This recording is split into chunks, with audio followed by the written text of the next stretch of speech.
Charlie, how did you come to publish Crumb? How did that whole association take place? I had seen his comic strip out of Cincinnati or somewhere in, what the hell was it in Yarlstocks. Yeah. Yarlstocks #2. So I lifted it and put it in maybe third this one last time. So he came to San Francisco. Meanwhile, I had published S. Clayton Wilson in Lawrence, Kansas. He's an old Kansas buddy. And I was on Post Street, around the corner from Gough Street, after Neil and Alan left Gough Street. And I had an old multi-lift. We moved it in there. We had nude parties there. It was during the nude party scene in San Francisco. So it was naked around the multi-lift. And I think you brought Don to you. Yeah. Yes. Yeah. Yeah. He published. And Don wanted to go to a nude party, but he never did make it over to it there. But I remember those parties. Don showed up with Crumb's first set, and Crumb didn't know anything about printing, and I had an old printing press that we went through horrors printing it, and it was maximum print size for that type of a little press, but the format of that stayed that way for years and years, but it was kind of arbitrary. And so I'd go to Crumb and I'd say, well, you know, you have to do this sketch and I have to overlay the colors, so I wasted a lot on the, it always jumped out of restoration.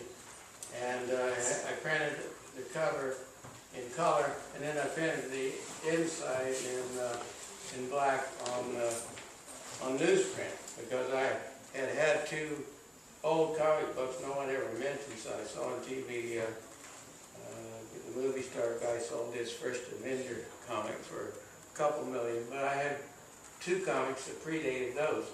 I had the very first ones printed that I had got in Lawrence, Kansas, in an old trunk, and they were square, sort of, with cardboard covers and newsprint inside. It was Andy Guff and the Castle Chamber Kids, two different comic books. And they had forwards by the mayor of New York City, LaGuardia, who used to read comics to kids over the radio, and another introduction by the opera singer Caruso. And so I've never heard of these. And I left them in my mother's basement, and my born-again sisters cleaned her basement out when she passed, and probably saw them as dirty things, threw them away. $2 million, $4 million, $5 million. That's a lot of dirt, man. Well, no, I didn't. Yeah, well, that's just fun.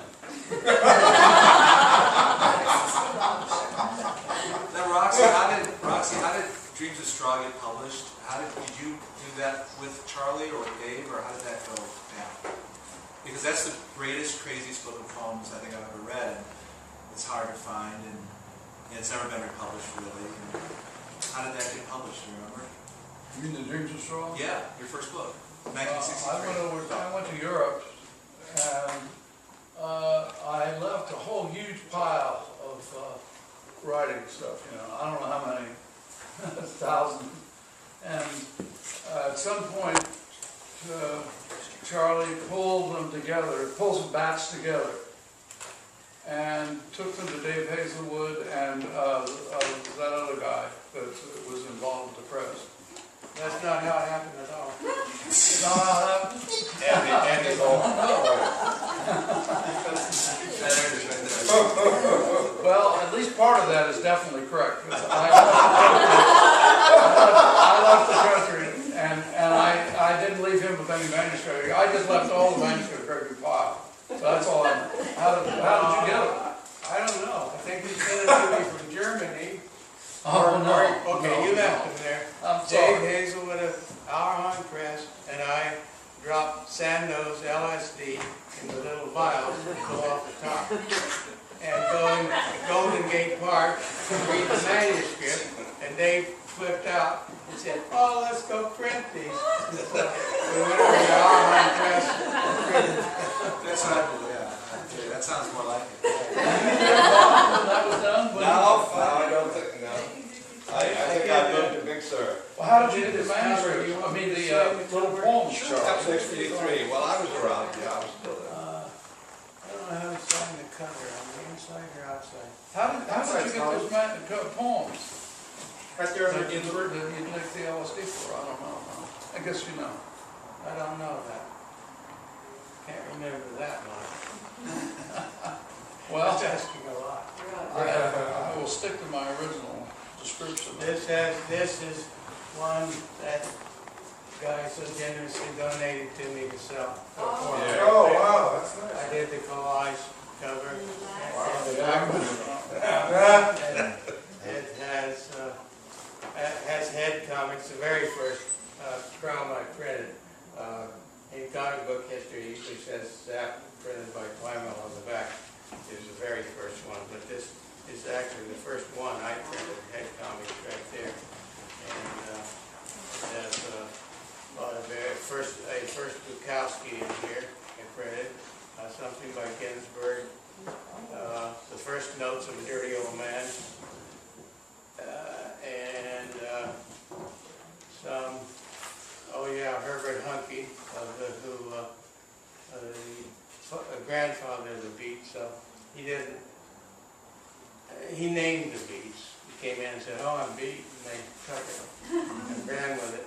But actually, Alan told him one time, he called him up, this is a Huncke story. He called me up one time and he said, "You know, Herbert, there are only 3 core beats, 3 of us." And Herbert said, "Yeah." Me, Allen Ginsberg, Burroughs, and Corso. And Huncke said, all the time I thought he was going to say me. Yeah. And it has something of Burroughs here, an early thing I did with him. So this is very early. There's a great picture of you there, too. You and a cigarette. Oh, yeah. That was in Kansas. Yeah, it was. Yeah. That was in the gangster days. Yeah, we knew some of the same people. And oxybiotic wasn't will make you neurotic. They came out with this, I don't know what it was, cough medicine or cold medicine. And if you took it, it was like just pure benzoline. It would just Yeah, it was a stimulant peculiar to Kansas. I never heard of it in any other drug lore, not even New York, on either coast. It was peculiar to the Rexall drugstore. A bottle of it, and you could for a week and drive anywhere. I remember driving to Oklahoma City on it. And catching driving didn't mean anything. I could see Eartha Kitt on it, my '49 Cadillac. Stay awake all the time, and it was powerful. It was more powerful than anything Neil ever gave me, his little white pills. It was more than that. But of course, advantage. But I've never heard it. It's a peculiarity in drug lore. I've never heard any other mention of it. he took it with Lobertrolls and things. Here, this was the first issue for Last Times, and this was the second issue. So where do you find all these, man? Can you say it all? He goes online. I go online. Oh, I know, these are such amazing items. Wow. He looks. Yeah, Charlie- they all look. You have to look. This stuff is really hard to find, it's really hard to find. Charlie told me once he spilled some of that oxybiotic on his car and it ate the paint off. What car was that? That was a '53 Buick Roadmaster Riviera. Yeah. I bought in Hollywood. Yeah, Charlie used to always have these Drove red to vests. Wichita on oxybiotic. But it's a peculiar situation. I've never heard of it anywhere else. So did you guys used to have parties to make a lot of these magazines? You know, like when you scream or ditto or whatever. They usually just happen sort of, People just name it. yeah, whatever was around. Whatever, I had, there's one of Risso's. Whatever was available.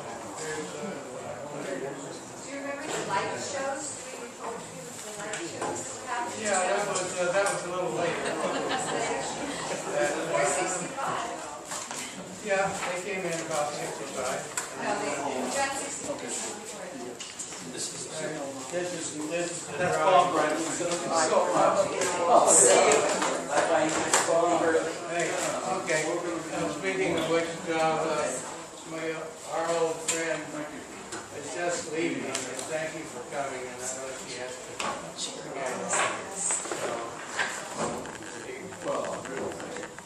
you guys are okay. Von Del Slater used to be around Wichita with us.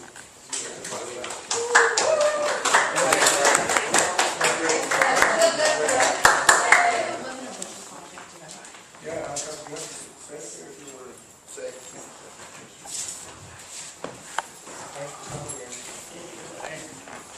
You might want Bob to sign this painting, and I'll sign it.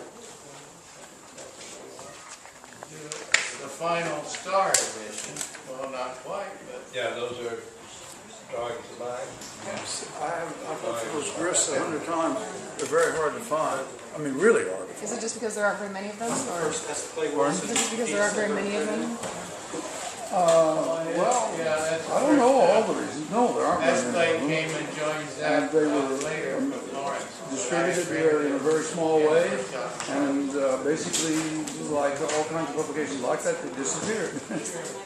But this guy found them and found a brand spanking new Jersey straw. How who found that is beyond me.